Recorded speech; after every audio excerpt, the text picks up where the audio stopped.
এ পর্যায়ে কালামুল্লাহ শরীফ থেকে কোরআন তেলাওয়াত নিয়ে আসছেন মোহাম্মদ নাজমুল হাসান।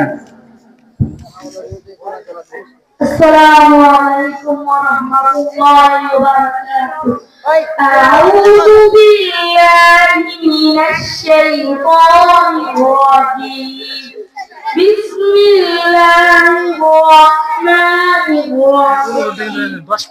هو الله الذي لا إله إلا هو عالم الغيب والشهادة هو الرحمن الرحيم. هو الله الذي لا إله إلا هو الملك القدوس السلام المؤمن المهيمن العزيز الجبار المتكبر سبحان الله عما يشركون. هو الله الخالق البارئ المصور له أسماء الحسنى يسبح له ما في السماوات والأرض وهو العزيز الحكيم.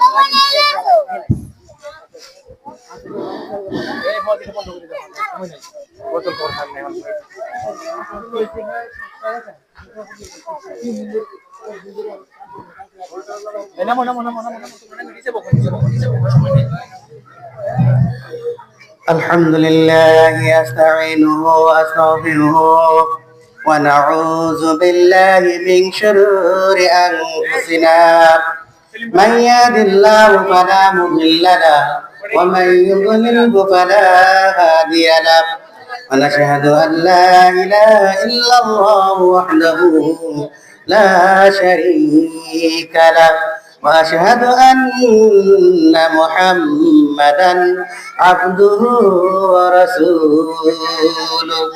قال الله تعالى في كلامه المجيد وفي فرقانه الحميد. أعوذ بالله من الشيطان الرجيم. بسم الله الرحمن الرحيم. لا يؤمن أحدكم حتى أكون أحب إليه من والده وولده والناس أجمعين. মুমিন হয়ে জন্ম নিলাম এই না দুনিয়ায়, তোমায় মনে পড়ে প্রভু ভোরের হাওয়ায়, তোমায় মনে পড়ে প্রভু ভোরের হাওয়ায়। ইমান দিয়া সরল পথে তোমারি দয়ায়, মরণ দিও তোমার পথে কুদরতের পায়।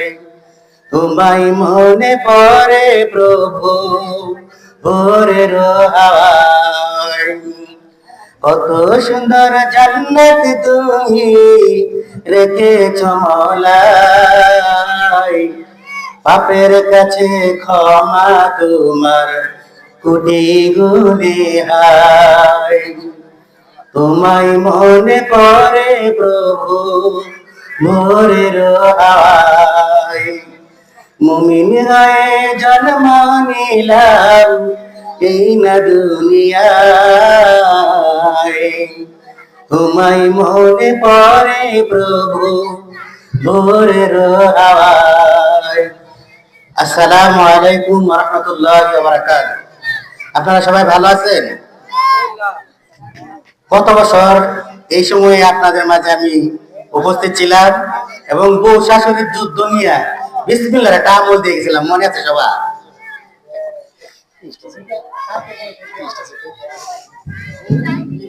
লা ইলাহা ইল্লাল্লাহ, লা ইলাহা ইল্লাল্লাহ, লা ইলাহা ইল্লাল্লাহ, লা ইলাহা ইল্লাল্লাহ।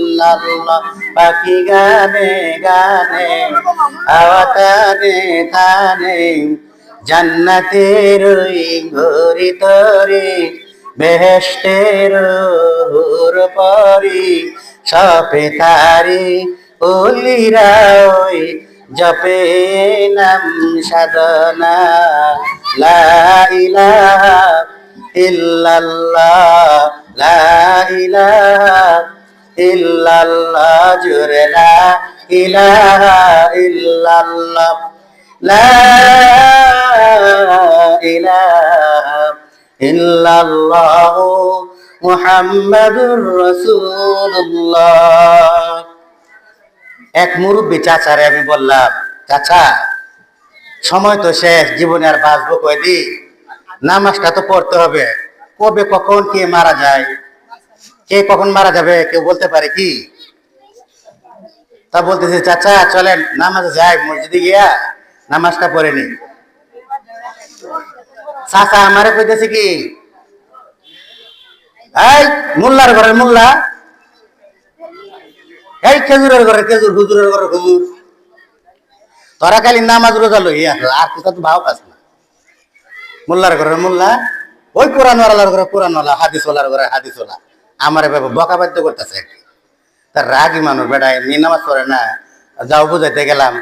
তা আমি বলতেছি, চাচা যখন গেলে আমি আল্লাহ কাছে, আল্লাহ তুমি চাচারে হেদায়েত দিয়ে দাও। কি বলছি? আল্লাহ তুমি চাচারে হেদায়েত দিয়ে দাও। তো চাচা মনে করছে চাচারে বোধ আমি বকা দিছি। চাচা কয়, এই হুজুরের ঘরে হুজুর, খেজুরের ঘরে খেজুর, আল্লাহ আমার হেদায়েত দিত রে, আল্লাহ তোরে, তোর বাপেরে, তোর মারে, তোর 14 গোষ্ঠীর হেদায়েত। কি কইছে? আমি বললাম, চাচা গো, আমি আপনারে একা দাওয়াত দিতে আসছিলাম, কিন্তু আপনারে একা দাওয়াত দিতে যাইয়া আমার 14 গোষ্ঠীর আপনি জান্নাতে পাঠাইয়া দিলেন। জোরে বলে সুবহানাল্লাহ। দাওয়াত দিলে লাভ না ক্ষতি? দাওয়াত দিলে জোরে বলে লাভ না ক্ষতি? লাভ। যে ব্যক্তি নামাজের জন্য দাওয়াত দিবে, সে যে নামাজ পড়লো, তার নামাজ কবুল হলো না হলো, কিন্তু আল্লাহ তাআলা তার আমল নামায় যে দাওয়াত দিল, তার আমল নামায় কবুল নামাজে সওয়াব দিয়ে দেবে। জোরে বলে সুবহানাল্লাহ। আমার বন্ধুরা, আল্লাহ রাব্বুল আলামিন কোরআনের মধ্যে বলতেছে, ওয়াকারনা ফী বুয়ুতিকুন্না ওয়ালা তাবাররাজনা তাবাররুজাল জাহিলিয়াতিল উলা। আল্লাহ রাব্বুল আলামিন বলেন, ও বর্তমান যুগের মহিলারা, তোমরা ঘরের মধ্যে অবস্থান করতে থাকো আগের যুগের বেহায়া বেপনা বেপরদা মহিলাদের মতো, মূর্খ যুগের মহিলাদের মতো মশারি মার্কা কাপড় পরিয়া, আলতা সুনু পাউডার লাগাইয়া, পারফিউম সুগন্ধি লাগাইয়া, টুডে লিপস্টিক, গালে গাল লিপস্টিক লাগাইয়া তোমরা বেহায়া বেপনা আর বেপরদা পুরুষদেরকে দেখাইয়া ঘুরাইয়া ফিরিও না। জোরে বলেন ঠিক কিনা? আমার বন্ধুরা, পর্দা হন আছে, কি তো পর্দার ওয়াজ করা, পর্দা হন গড়ত হয়ে গেছে, কারণ সিএনজির দরজার মধ্যে পর্দা গেছে, কারণ অপরিষ্কার দরজার মধ্যে পর্দা গেছে, কারণ হোটেলের দরজার মধ্যে রোজার মাস। জোরে বলে ঠিক কিনা? পর্দা হন করে নাই, পর্দা সিরে হন লাগা হয়ে গেছে। আমার বন্ধুরা, এইভাবে একজন 12 বছরের একটা ছোট্ট মেয়ে মহিলা মাদ্রাসায় লেখাপড়া করে। কোন মাদ্রাসায়? মহিলা মাদ্রাসায় পড়ে। 12 বছরের মেয়েরে সংসারে শুধু একজন বাবা আর একজন মা, আর তাদের সংসারে কেউ নাই। বাবার কাজ ছিল, তার কাজ ছিল জঙ্গলে যাইয়া কাঠ কেটে, বাবা ছিল কাটুরিয়া। ওই কাটুরিয়া যখন কাঠ কেটে বাজারে নিয়া বুঝা মাথায় নিয়ে বাজারে বিক্রি করে রে,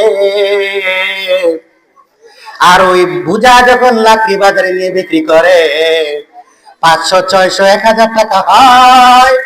ওই 1000 টাকা দিয়ে তেল, নুন, চাল, ডাল আর যা কিছু লাগে সংসারের যাবতীয় দ্রব্যাদি কিনে তারপর ঘরে নিয়ে আসে, বিবির কাছে এনে দেয়। বিবি ওই দ্রব্যাদি চাল ডাল নিয়ে রান্না করে তারপর সবাইকে খায়। আমার বন্ধুরা, একবার ওই বাবা কাঠ কাটতে গিয়া জঙ্গলে যখন কাঠ কেটে বোঝা যখন মাথায় নিয়ে আসে রে, ওই মাথায় যখন কাটুরিয়া বোঝা বয়, রাস্তার মাঝখানে মাথা চক্কর দিয়ে মাথা ঘুরতে মেরে সে চিৎপটাং হয়ে মাটিতে পড়ে যায়। কোথায় পড়ে যায়? মাটিতে পড়ে যায়। কোথায় পড়ে যায়?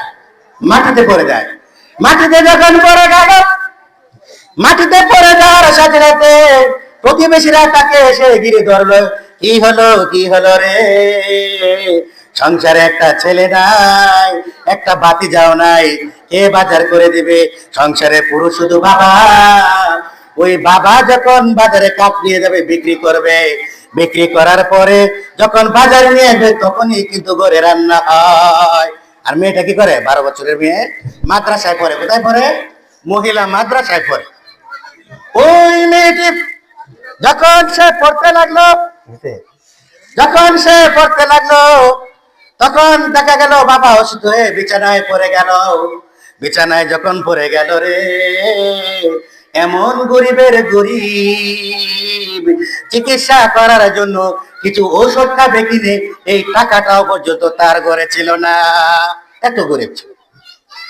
ওই মেয়েটি 12 বছরের মেয়ে, মাদ্রাসায় পড়তেছে।